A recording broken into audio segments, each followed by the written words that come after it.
пратениците од владеачкото мнозинство имаја шанса да изгласаат одговорност за спикерот Гаши, кој не го става на дневен ред законот за бранители. Односно, иако неколку месеци е блокиран законот за бранители, иако постои флагрантно кршење на деловникот од страна на спикерот Гаши, иако пратениците од владеачкото мнозинство единствен механизам кој го има им беше денес тука да го одблокираат тој закон,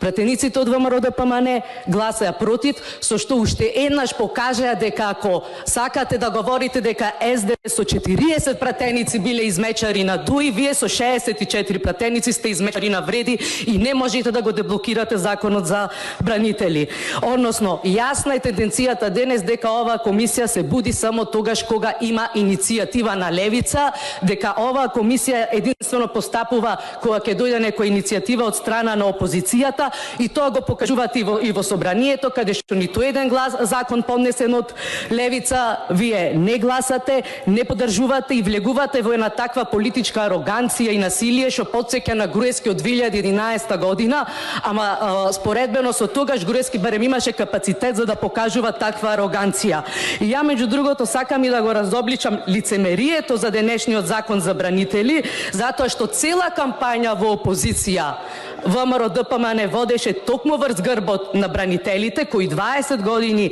не се обештетени и кои сега гледаме дека и со 64 пратеници овој закон 8 месеци седи блокиран. Еве, ако сакате, и пратеникот Ковачки, кој денес не е тука, на 20 мај 2023 година петуваше обештетување на бранителите кога ВМРО-ДПМНЕ ќе дојде на власт, и тогаш тој гласно алудираше дека СДСМ е уценета од ДУИ и дека во периодот кој престои по промената на власта ВМРО-ДПМНЕ ќе најде решение за 9 месеци и после